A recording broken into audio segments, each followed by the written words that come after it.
पर यदि आप जीवन के प्रति संवेदनशील बनना चाहें, बोध बढ़ाना चाहें, सामान्य धारणा से परे चीजों को समझना चाहें, तो आप सिस्टम में जो डालते हैं वो बहुत महत्वपूर्ण हो जाता है। अगर हम ये देखें कि शरीर कैसे भोजन से सबसे ज्यादा खुश है, शरीर सबसे ज्यादा आराम में है, तो आप स्वाभाविक रूप से पाएंगे कि शाकाहारी या पौधों पर आधारित भोजन खाकर शरीर सबसे ज्यादा आराम में है। मैं दिन में एक ही बार खाता हूँ, जो मुझे पूरे 24 घंटे चलाए रखता है।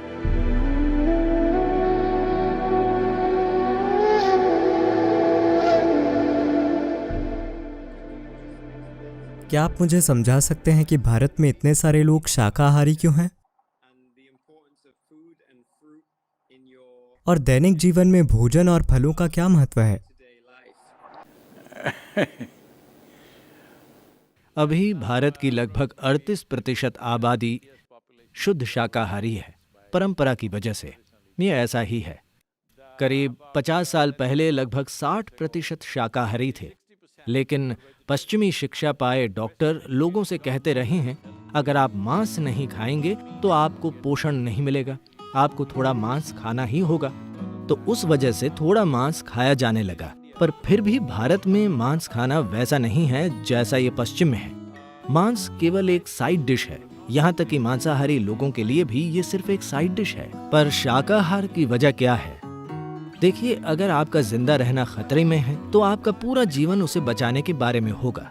एक बार जब जीवन संरक्षण का इंतजाम हो जाता है, तब आप सोचते हैं कि ये सब किस बारे में है, क्योंकि जब सवाल जिंदा रहने का हो तो ऐसा लगता है कि जब जीवन चलाना ठीक से हो जाएगा तो हर चीज जबरदस्त हो जाएगी। पर जीवन संरक्षण का ख्याल हो जाने पर आपको एहसास होता है कि ये सच्चाई नहीं है। आपका जीवन किसी और चीज की लालसा कर रहा है। तो जीवन जीना बहुत सरल और आसान था। ये एक समृद्ध भूमि थी, लोग अच्छे से जीते थे। उस कारण से उन्होंने भीतर की ओर देखना शुरू किया और कई चीजें विकसित होनी शुरू हो गयी। और एक महत्वपूर्ण बात यह है कि यहाँ की लगभग 70% आबादी हमेशा सक्रिय रूप से आध्यात्मिक थी।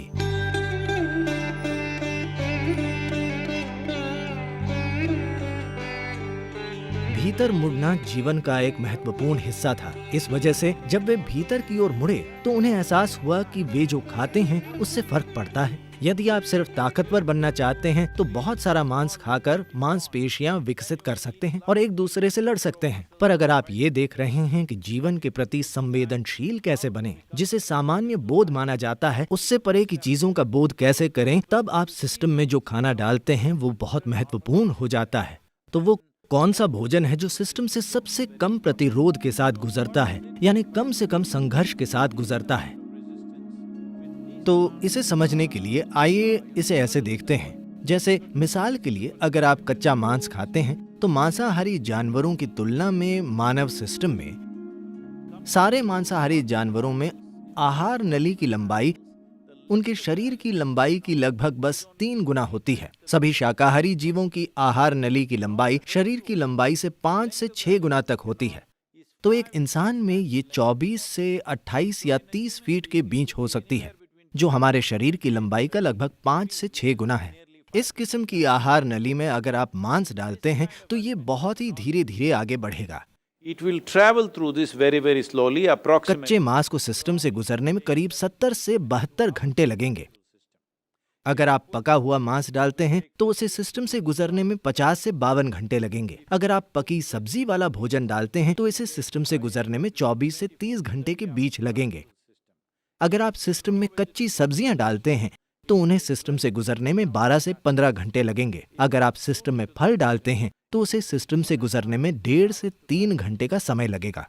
तो हमने ये पहचानना शुरू किया कि वो कौन सा भोजन है जिससे शरीर में कम से कम मल बनता है, कम से कम अशुद्धियां बनती हैं और जो सिस्टम से बहुत शीघ्रता से गुजरता है। क्योंकि योग में ये एक महत्वपूर्ण चीज है। हम सब अभी भी इन चीजों का ख्याल रखते हैं कि अगर हम कुछ खाते हैं तो 2.5 घंटे में हमें भूख लगनी चाहिए, हमारा पेट खाली हो जाना चाहिए, पर हम खाते नहीं हैं। पेट खाली है पर हम ऊर्जावान हैं तो हम खाते नहीं हैं। तो आमतौर पर यहाँ योगा केंद्र में हर कोई सिर्फ 2 बार खाता है। पहला सुबह 10 बजे, दूसरा शाम को 7 बजे बस। मैं ज्यादातर दिनों में सिर्फ 1 बार खाता हूँ। अगर मैं यात्रा कर रहा हूँ तो शायद थोड़ा ज्यादा खाता हूँ, पर आमतौर पर घर पर मैं 1 ही बार खाता हूँ। सुबह या शाम में? तो वो एक भोजन आप कब करते हैं? आमतौर पर मैं शाम के 4:30 से 5 बजे खाता हूँ, जो मुझे पूरे 24 घंटे चालू रखता है। ये कोई नियम नहीं है, बात बस इतनी है कि जरूरत इतनी है। तो मान लीजिए किसी दिन बहुत ज्यादा शारीरिक काम है, तो आप एक छोटा नाश्ता खा सकते हैं या कोई फल या ऐसा ही कुछ खा सकते हैं।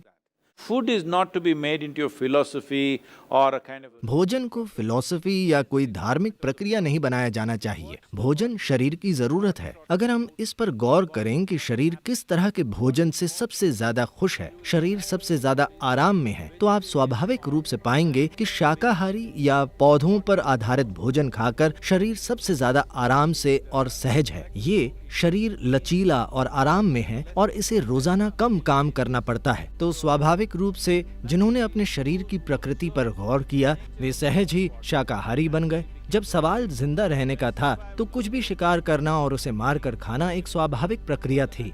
पर जब समाज बस गए तो वे जो चाहे उगा सकते थे, और फिर जैसे जैसे उन्होंने खुद पर ज्यादा से ज्यादा ध्यान दिया और जीवन बस किसी तरह जिंदा रहने के बारे में नहीं रहा, बल्कि अपने जीवन को बोध और अनुभव के ऊंचे स्तर तक उठाना बन गया, तब इंसान स्वाभाविक रूप से शाकाहारी बन गया। ये एक स्वाभाविक प्रक्रिया है, ऐसा हर जगह होना तय है।